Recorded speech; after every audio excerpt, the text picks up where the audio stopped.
Greetings all, Indy Cyclist here. Just had a quick errand to run at the gas station.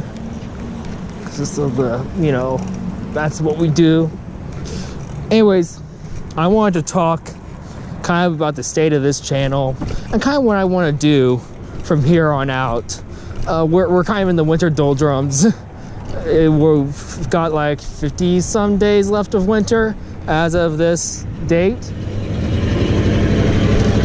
I don't know. Anyways, we still got some winter left. We still have some work from home time. That means we won't be bike commuting as much. But I kind of wanted to talk about a couple of things that have been on my mind. And one of the things that I really don't like about this channel is kind of because of my lack, my no editing skills. There's no microphone on this thing. I'm just speaking and hoping the camera picks it up. But because of that, I don't usually script things out. I know it's a surprise. But so really, I think the videos that come off best are I see something, it inspires something in me, I talk about it, and then I turn off the camera.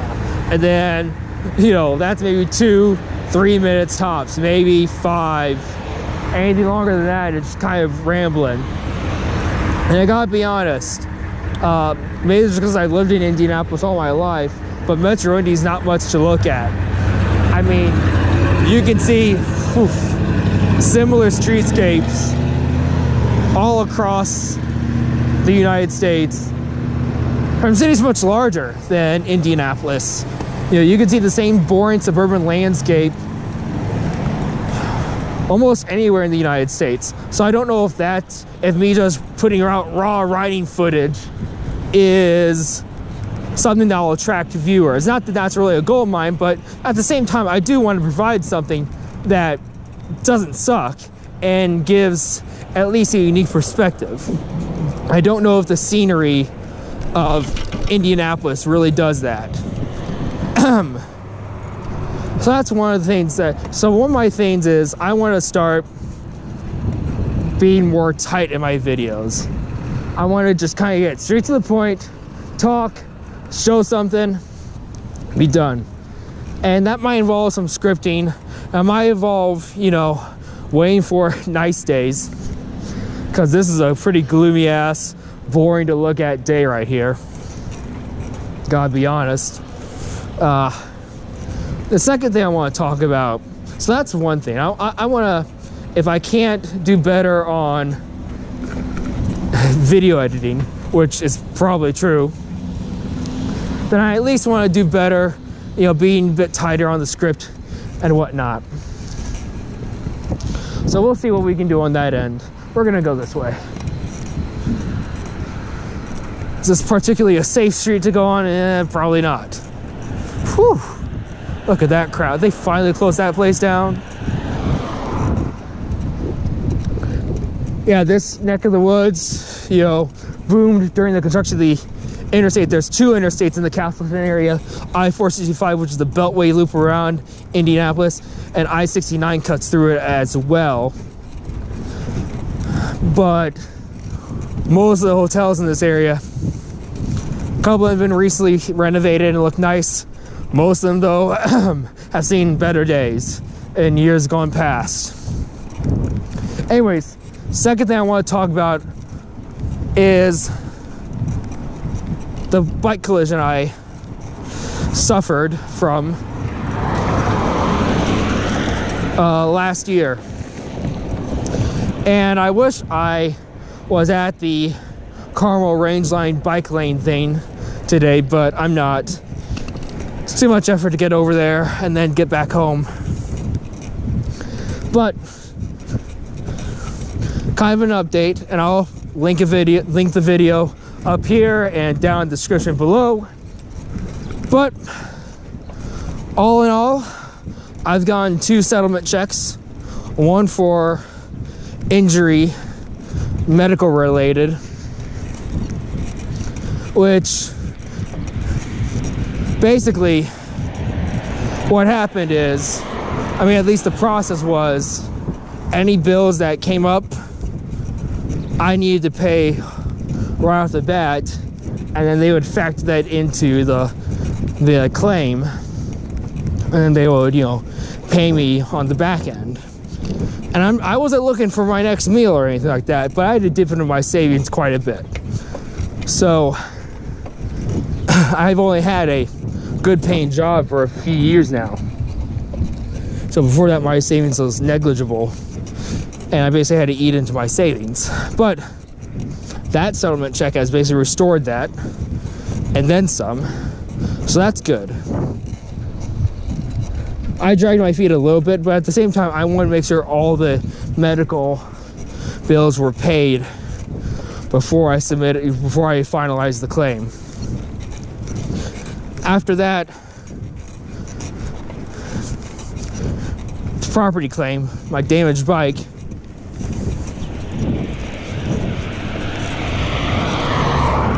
The wheels on my bike were just completely screwed up.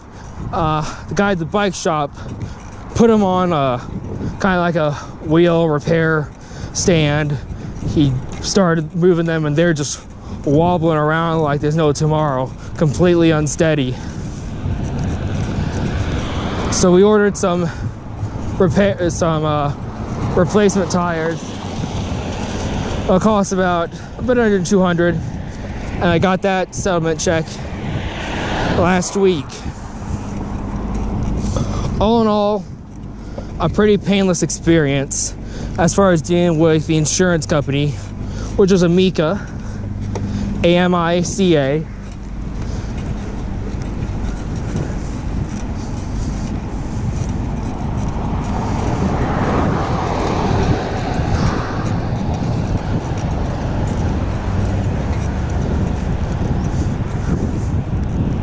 And I've kind of gone back and forth on what I think of that bike lane. I've come to accept more firmly that it wasn't my fault, and that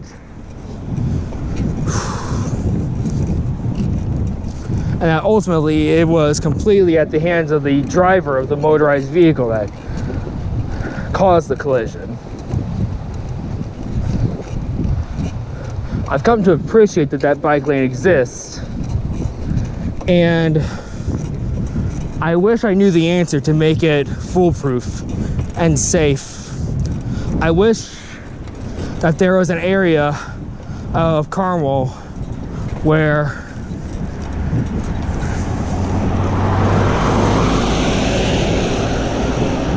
oh boy.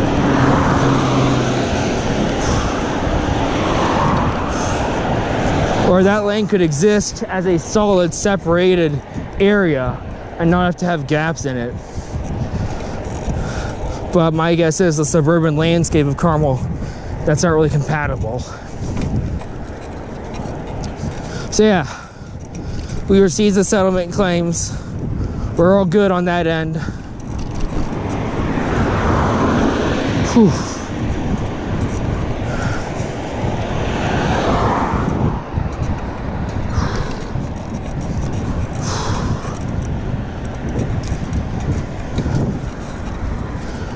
I usually don't bike on this street, you know, one lane each way, usually not my style, especially on this replacement bike, which just isn't as fast as my road bike.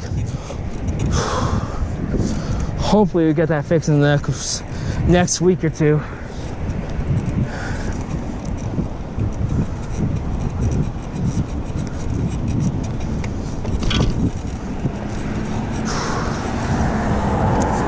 Remember how I said I don't like biking down 91st Street? Well, actually, I don't know if I did say that in this video. Probably one of the videos I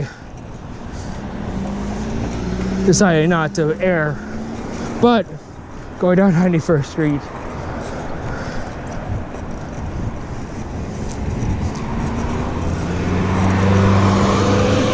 So yeah, I want to more tightly edit, or if not edit, just be more tighter and focused in my videos.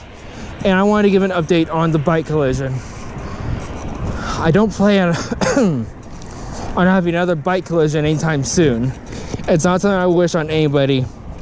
I got very lucky. And not having any sustained injuries. The worst that happened is a couple of bruises that healed within 24 to 48 hours. And like, I don't know, some temporary paralysis or whatever. I couldn't get up on my own power right after the collision happened. I don't know, that's paralysis. That just, maybe the adrenaline wore off or whatever.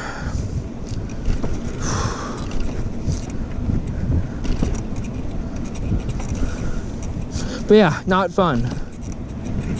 Not something I wish to relive again. If there was a way I could find to prevent it, I would.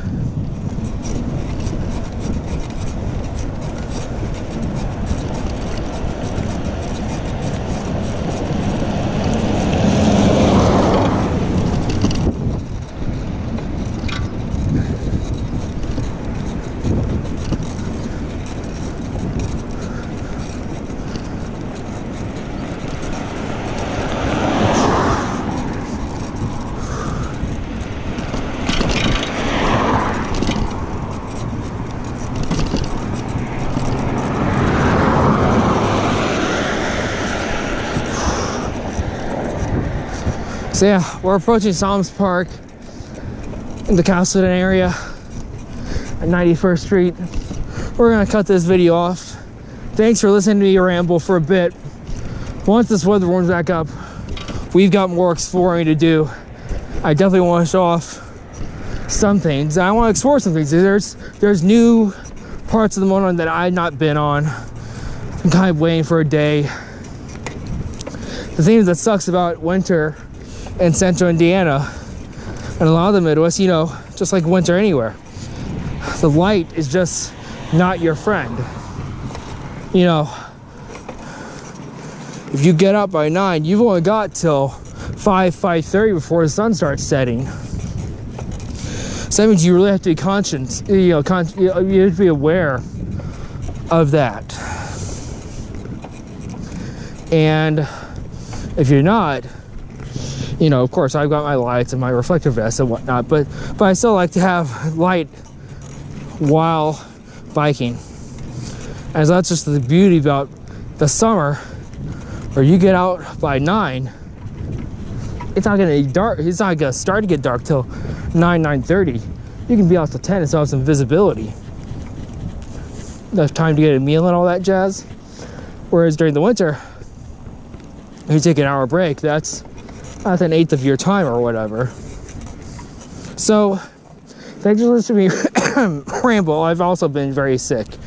I'm kind of on the upswing. I've been trying to repress that cough, but it hasn't always. But anyways, this is a nice little park in the area. Little. I posted a Yelp review of this park and I call it a little. It's actually quite large. Because we've got a little forest right over there. We've got a pretty large soccer whatever field. Got play area, pool, and then the freaking golf course. And that makes me angry in so many ways. Anyways, thanks for listening to me ramble. We're gonna sign off here. We'll catch you guys later. When this weather starts getting warmer again and we get some more light, we'll definitely do more exploring. There's new parts of the Monon I haven't been on. There's other trails in Metro Indy that I have not really shot any footage of. It's just, the thing about living on the edge of the county is getting there on my bike and then having to bike more, and then having to figure out how to get home. It's like, so. But once we get back in the swing of things, it'll be easier. Anyways, signing off for now. Thanks for listening to me ramble, and I'll catch you all on the next video.